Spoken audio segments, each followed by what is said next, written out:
Welcome to it, Cabin Boyz Podcast. Well, thank you for being here. Thank you for having me, number one and shit. It's a pleasure to be here. To God be the glory. Peace to the gods. So today we're going to start with love and relationships. Now, relationships start with communication. So communicating, we go with relationships you had with a significant other or relationships you have with friends or people you came across with in life. So let's just dive in and just say, man, just explain like a relationship that you have in your life now or you was previous to have that you're just thankful for or you were thankful for meeting this person. Name a person that you want to just shout out right now, like, you know what I'm saying, and just elaborate a little bit about that relationship. It's open. We want to go first, like, you know what I'm saying? Well, if I want to shout out, first off, I want to shout out you, big dog. Me, for those who don't know, me and this brother right here, man, we go back since we was 5 years old. Like, literally one of my first friends, like, you know what I'm saying, my best friend. And I always say, like, regardless of how much time we spend together or spend away, when we always get back together, it's like we never left. So it's good to show that love and shit, like, you know what I'm saying? So shout you out. So that's a dope relationship to have. And you know what, I'm gonna shout you out too, because you've been keeping it funky and fresh and fun. I mean, it's dope to have you guys, like, you know what I'm saying? Yeah, man, we'll be sipping on, I'm sipping on a little something, man, like, you know what I'm saying? So here's another question I want to ask too, like, you know what I'm saying? Give me 3 songs, because we're going to talk about, like, you know what I'm saying, music, because I'm a music person. So give me 3 songs that explains, like, you know what I'm saying, a relationship you would love to have. Like, I got like, a you feel good me? one.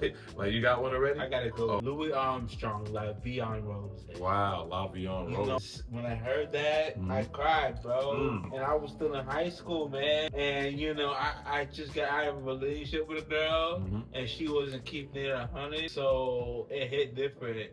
Trust me, I understand, man. So yeah, it hit different. I know how to read and write music, though. That's amazing. God bless you and your gifts, man. Definitely. We're going to elaborate more on that as well, too. Okay, but cool. How about you, man? A song that you like, damn, that sounds like a relationship I would love to have, or too good to be true, or just something just made you feel like you connected to the music. Look, it's all about connections, right? So your relationship to the music, like, what's something that pulled you in to get into music? Because you do some fire-ass music too, man, right now. Appreciate it. Absolutely. You from the soil. You better believe it. Man, you from the church. You better believe it. But that's not a fair question to me, because I'm a love, like, you know. No, so come on now. Yeah, so come on now, lover boy, let us hear it. Like, let us hear some of these songs. Now I'm playing things like Genuine, because I ain't supposed to be listening to that. My nice alumni brother, shout out to Genuine. Shout out to the same OG. Man, he had some great hits back in the days. Like, you gotta definitely. This is my favorite. Here we go. Standing there looking out my window. Oh my God, that was Case. That's That's Case. That's Case. Homework. That's Case. That's free game. That's Case. That's Case. Free game. Definitely. It's a pivotal point these times with these songs, because I'm an 80s baby. I'm from the era where this song, these meant a lot. So, Case my second. Third, I'm gonna go Rump Shaker. You gotta go Rump Shaker. Rump Shaker. Shout out to Pharrell. We heard the story that Pharrell had penned that verse for Teddy Riley. So shout out to man, it's crazy. Like, Pharrell penned that verse. So that was dope. So shout out to the legends, man. If I could say anybody I'm inspired by, I could name every last person I'm inspired by, but you haven't said the one. We're gonna get into this conversation for sure. You didn't say Michael Jackson, good sir. I thought you was gonna say Michael Jackson. Please, not enough. I can't. So Michael Jackson for sure, and for me, MC Hammer. Like, you know what I'm saying? That's crazy, because MC Hammer made me want to get on that television. Like, you feel me? I wanted to get on type of, like, I wanted to be up on stages and, like, you know what I'm saying, and do all of the dances and everything. I wanted to be on that screen, like, that feels good. Like, you being an entertainer, make people happy. Like, you notice that they both did their art form, but they both danced. Like, it would have been dope to see them guys battle and dance one time and shit, but you know, MC Hammer would have had to bring out 500 people just to go against Mike. Like, you know what I'm saying? He got to put together a different type of thing, but it would have been fun for the culture and shit just to see that work out, or maybe them work on the song, or who knows, maybe they had some, I don't know. You got to ask the man the question, but it would have been good to see.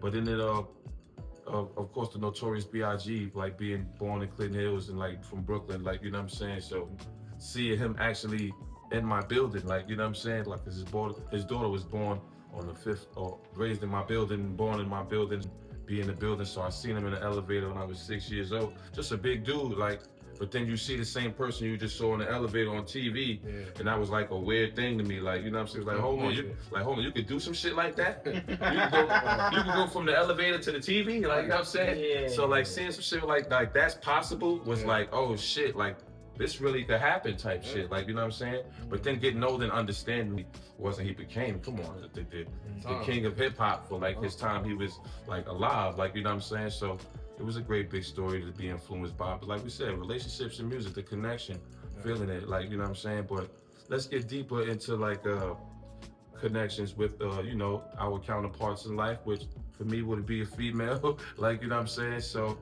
let's see if we can talk about working in our relationships with females. I know my brother is a married man. I still can't wait to meet. I still can't wait to meet my sister-in-law. But just tell us about, like, you know what I'm saying, like, you know what I mean, some of the things that's like joyful to talk about and what's near and dear to you since you've been married to your significant queen, man.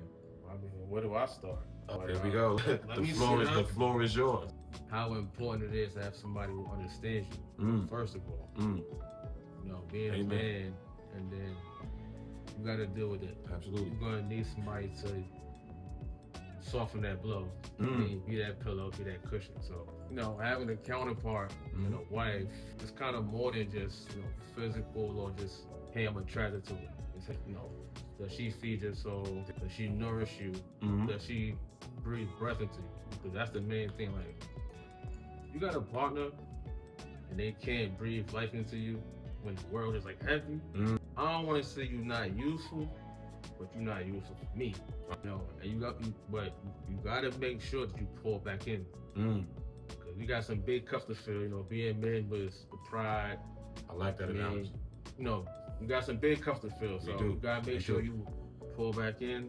You do. You gotta make sure that she noticed that. Of course. She appreciate that. We can go deeper, but, you know. Of course. No. That's a good landing point right there. And I love you said that because me and you were talking earlier. You said you was definitely highly inspired to get married one day and stuff. So if you could explain your like ideal woman that you would love to marry, she got to see you forever, for the rest of your life. This is a wife.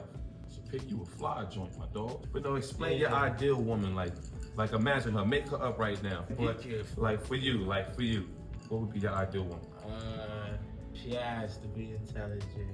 Good quality. And she gotta be caring too. Specifically about me, I gotta be the number one priority. Love that. If I'm not the number one priority, then we can't be together. She's the number one priority. Actually, with the choices that I made in life, I converted to Islam. So yeah, so I gotta be. Like, if I want a wife, I gotta be the big dog. How would you feel like if a woman nowadays would combat that with you being a big dog? What if she want to be, let's say, equals? She don't want to be looked at like there's some hierarchy of a big dog, little dog. Nah, see, that's doable. As long as that's explained. You know what I'm saying? Okay. Because, like we said, a woman is soft and delicate, but also the strongest. Like their strength is the biggest strength in the world. Like the strength of a woman is the greatest strength in the world. And so you gotta still be delicate with them, but just know that they're strong. So maybe they won't see eye to eye with you. But if you're able to communicate what you really like trying to say to her and stuff, and hopefully, like, you know what I'm saying, she's able to work that out with you and shit, man. That's dope, man. So give me some other qualities. Like if you have a preference in like look, height, nationality. I mean, she can't be 5'7". That's the only thing. It's too tall for you. Huh? She could be. That's weird. But not 5'7". That's weird. If like, cause those matching heights, and then like what our DNA is in match. I'm sure my DNA would overpower hers. So you don't think that y'all when y'all create or procreate? Well, like I put it like this, but when you do, I just say, look, man, God is the baker. Like, you know what I mean? It's up to God to bless them with that height, or, you know what I mean? However they're going to grow and however they're going to be, it's up to you to just love them forever. So like, it provides. So, but no, but you got some great qualities. Like I said, you see true to yourself and true to your beliefs. So, but the decision is always yours and what you're willing to stand and live for. Like, you know what I'm saying? I got a question. What's the question, champ? So in a relationship, how important are boundaries? Wow. From like 1 to 5, 5 being the most important. Okay. And 1 being like, you know, I can do with this, or I can turn a blind eye to that. And well, you know what? People is like, you know what I'm saying, autorial. Like, you know what I'm saying? It depends the person you got. But in a relationship, like you said, how important is boundaries from 1 to 5? Yeah. I say it's a 3. I say it's a 3 because that'll be like the middle ground, a 2.5. Yeah, so that'll be the meeting ground. Like, you know what I'm saying? But why boundaries is important? Because everybody got their thing, like, you know what I'm saying? And who knows, sometimes she don't want to see you, or she don't want you to see her with, she's not together, like, and then it depends the steps that and the levels that you're in the relationships. If you're in a relationship, well, for me, like, close to 9 to 10 years now, I done seen it all. I done seen every face. I love you in spite of, you're still the sexiest woman in the world, you're still the most beautiful woman. But like, boundaries and space is in any relationship, like, you know what I mean? Because other people got to gather themselves and they need their moment. That's what it really is, like the respect of people's space and how they conduct themselves is one thing. Like, I have pet peeves on things, and if you can't talk and elaborate about like how it affects you or whatever, if it won't be fixed. Like, and if you can't see that you come to a common ground and meet, like, you know what I'm saying? So boundaries is very important, but let's say a 3, because you know what? The relationship shouldn't die on a hill. Like, you know, if it's because of this boundary, whatever, like, somebody got to give in, like, you know what I mean? There's no tug of war, like, you know what I mean? Throw in the armistice, call the troops, like, you know what I'm saying? What are we doing? But like, so I have a question. Go for it. How do you feel? Because with every relationship I've been in, you know, I was the sole provider. Like, she always relied on me for whatever. Whatever relationship I was in, I was the guy she was relying on for something. I'm glad you asked. With money, so I'm glad you asked. How do you feel about that? Because I'll give you 100% honesty. Like, I'm glad you asked me that question just now. So, in my current relationship, or let's say situationship, whatever I'm in right now, right? Like, my significant other was the sole provider. Like, and she's been like covering everything. Like, it is awesome, but I also want to provide, but I'm because of certain things like in my life, whether child support and like low paying jobs and everything, like, you feel me? I was only able to contribute what I was able to contribute by finances. Like, you know what I mean? She's the one holding it down and pull it together. Gotta pull it away. Like, you know what I'm saying? And I'm making my steps to, like, you know what I'm saying, change that, like, you feel me? So I can pull my weight plus more. I want to cover the, like, you know what I mean? And she deserves that. She's been holding it down for some years. So I can only imagine how you felt, like, in this person. And I hope you don't want to, I hope you didn't feel taken advantage of, like, you feel me? Because I don't want to be, and I hope she doesn't feel like she's being taken advantage of, like, that was never, and it never will be my intentions. This is somebody who's just a true great, like, man, I'm losing words because it's hard to explain how great she is, not only for me, but for so many others. She's just a person you should never do that to. Because listen, man, I have a great family. I want to say, like, oh, I'm just existing and taking advantage, like, you know what I mean? Right. Nah, because I want to put some smiles on her face for sure, and she deserves it all. And shit, before I leave this earth, she gonna have exactly what I desire for her and everything she deserves from me, like, you know what I'm saying? And mark my words. And that was actually brilliant, and I'm glad you shared, because I was able just to be honest and be, like, you know what I mean, able to share the truth. And hopefully, if she listening, she can hear those great words. She deserves to be respected. So shout out to you, Queen. Perspective is a little different. You know, I built my life for 18 years. You saw every face, right? You seen the test. You also seen who was there. You know what I mean? So, and sometimes it's not, well, it depends. For me, it's not about the money, right? What it's about is, because you can have an up year, she can have a down year. Yeah, true. It don't matter. Right. You know, because, like I said, you gotta take care of each other. You gotta take care of each other. Combine the household, man. And burnout is a real thing. Yeah, you're right. Once a partner doesn't feel like, hey, I'm too leaned on, that could be an issue. Besides that, if you guys are taking care of each other, because it's all about your bubble, your circle. This your piece. Any distractions, that can affect you. Once you guys are on the same chord, the same page, like, listen, this is what we doing.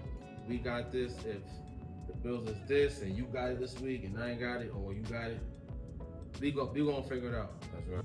And don't be too hard on each other. Remember, like, where y'all started, that's the point. That's gonna keep y'all to the end. You got something to look back on. So the money is important for financial stability, but don't let it be the driving wedge of the relationship. You don't want to be the man with the money and then be like, but your wife don't respect you. What's the point of having the money if your wife not gonna respect you? Mm-hmm. I mean, talk that shit. What's gonna get that respect from your wife? You gotta respect yourself first. Honestly. Right. And hit it on the nail. Self-respect. Mm-hmm. Like, you know what I'm saying? Know thyself. You gotta respect yourself. Right. You wouldn't know what it is unless you like will demand it for yourself. Like, you feel me? You'll let it. You know what I mean? It'll be sly shit, like little small. You're like, man, did he just disrespect me? You gotta notice. You wouldn't know. You gotta notice. That's what I said. You gotta demand it from yourself. If do other things, do unto others as you would do for yourself. Like, you know what I'm saying? As you want for yourself. So, like, you know what I mean? So you gotta notice that. Like, you feel me? So have that same dignity with yourself and just know self-respect starts first. And then you can't give somebody what you ain't getting. Like, you know what I'm saying? It is what it is, man. You mean like you No, said, no. I mean, respect yourself. no, you gotta respect yourself. Then, like, and you know your threshold. You know your threshold. You know what you're willing to go for, what you're willing not to go for. You know what you're willing. Like, you know what I'm saying? Every battle don't have to be fought. We don't have to go, like, you know what I'm saying? We don't have to fucking nuke the town, like, you know what I'm saying? We could talk, like, you know what I'm saying? We could talk, we could delegate, we could, like, you know what I mean? So what do you do? What do you do when the situation comes, right? Mm-hmm. And these people want to talk. They talk to other people. They don't talk to you, and you want to talk. But you want to talk. What do you do then? It's sticky. What do you? Yo, he gets sticky you got the answer. because, like, he just said it all. Like, you know what I mean? He just said it all. He said, like, when you put them outside ears and them outside voices in y'all bubble, right? It gets sticky, bro. Like, you feel me? It gets sticky, it gets tough, but you just gotta know everybody got a little cipher. Everybody know they got a little crew that they go and talk their business to. So everybody got their core group that they go to and get information from. Hopefully that person ain't bad mind, like meaning, like, you know what I'm saying? They just got mad negative energy and they going through some shit on their own. So they probably just like, oh, I want you to be miserable with me, bitch. Like, you know what I'm saying? Like, you know what I mean? It'd be like, yo, don't think that shit is fake. That shit is real, bro. That shit is real. It says misery loves company and shit, but it be closer than what you realize. Like, you feel me? And sometimes there's even people in their lives, not everybody got their best friends or got the right people around them. So sometimes people will do things to manipulate that person just to see that they got power over that person.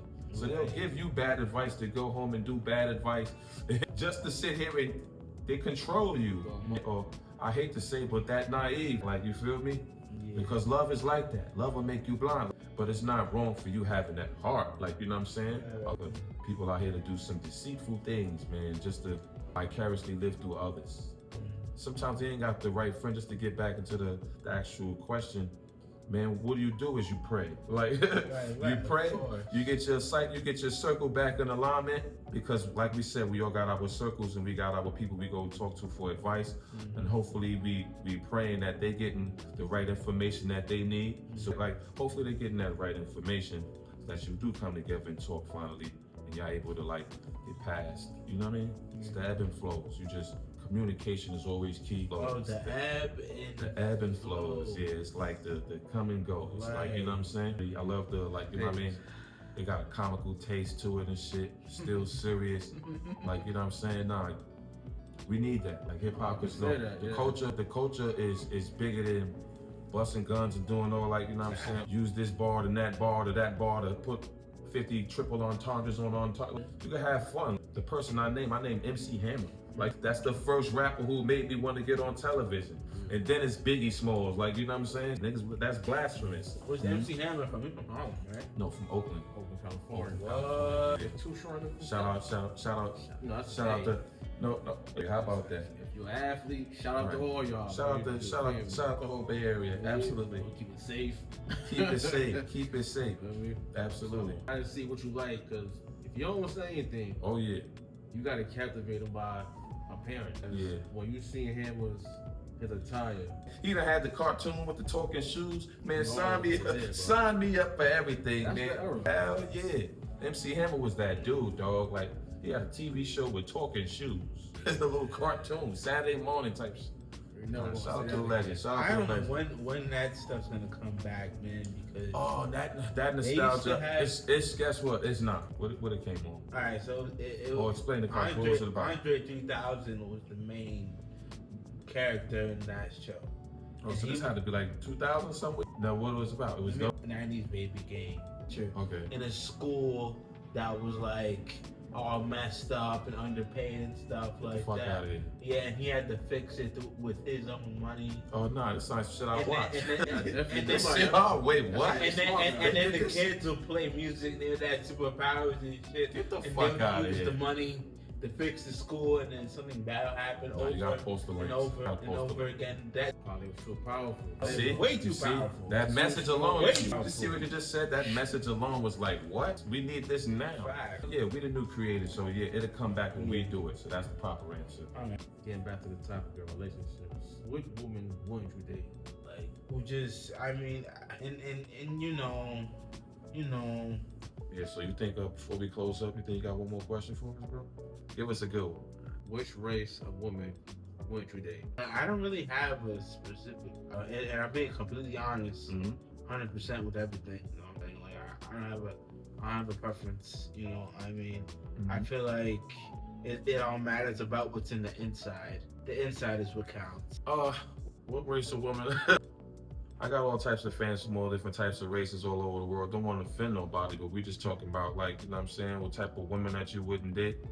You know them countries out like is it like somewhere in Germany or the Soviet Union?